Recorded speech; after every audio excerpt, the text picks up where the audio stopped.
On the coldest night of November, a massive cane corso named Apollo stood shivering behind the rusted bars of a shelter kennel, a dog everyone said was broken beyond repair.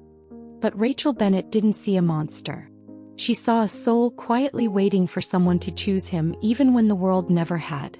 When she signed the adoption papers, every voice around her said the same thing. Rachel, you're a single mom. 2 kids. 2 jobs. You can't bring that dog home. But she did. Apollo arrived with a crooked ear, a faint limp, and a silence that felt ancient.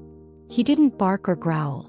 Instead, he watched everything with the painful patience of someone who had learned not to expect kindness. Rachel set rules. At night, Apollo stayed in the basement. Not as punishment but as a way to help him adjust. To give him a quiet place that felt safe. She showed her kids Lily and Ethan the heavy door at the top of the stairs.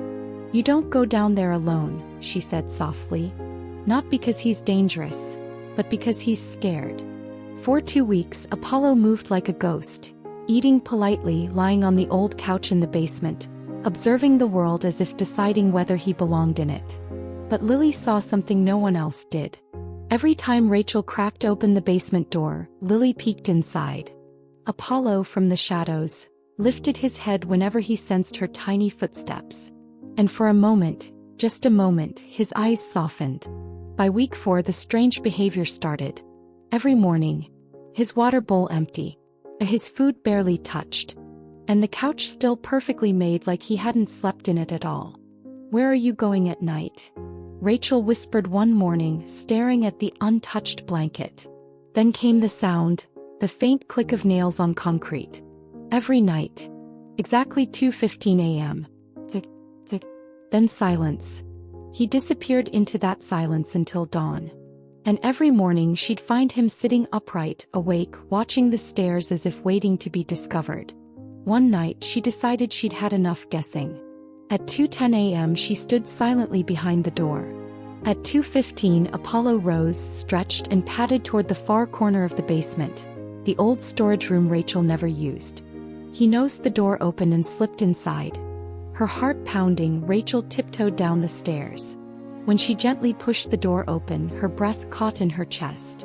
Moonlight from the tiny basement window revealed a boy, no older than 12, curled tightly in the window well. His clothes were dirty, his face pale. And beside him, wrapped around him like a living shield, was Apollo. The giant dog lifted his head, meeting Rachel's eyes. No fear. No guilt. Just a question. Please, don't take him away.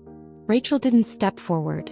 She simply sat at the doorway and whispered, "It's okay, boy. You're not in trouble." The boy woke when the police and CPS arrived an hour later. His name was Marcus. He had been hiding there for almost 2 months after fleeing another abusive foster home. He survived on scraps, cold air, and the thin hope that nobody would send him back. Until Apollo found him. "He must have smelled him," the CPS worker said quietly. "Some dogs sense fear, but this is compassion." Marcus clung to Apollo's fur as they wrapped him in blankets. And when he looked up at Rachel, his voice was barely a whisper. "You're not gonna send him back, right? Dogs like him. People always return them." Rachel knelt down, her hand trembling as she touched Marcus's shoulder. "No," she said firmly. "No one here is being sent back. Not you. Not him. You both stay, if you want to." 6 months later, the paperwork wasn't finished, but the family was. Marcus shared a room with Ethan. He helped Lily with school projects. He started laughing again, sometimes so loudly the neighbors noticed. And Apollo? He slept every night beside Marcus's bed, his head resting against the boy's mattress like a promise. When Rachel's ex-husband visited, he shook his head. "He's huge, Rachel. Aren't you even a little scared?" Rachel smiled. "Scared? No. Apollo didn't find danger in my house. He found someone who needed him, and he didn't hesitate. Because sometimes the souls that were hurt the most develop the strongest urge to protect. Sometimes the ones the world labels as dangerous are the only ones brave enough to love without fear. So ask yourself, do we fear powerful dogs because they're dangerous? Or because we never took the time to discover how gentle they truly are?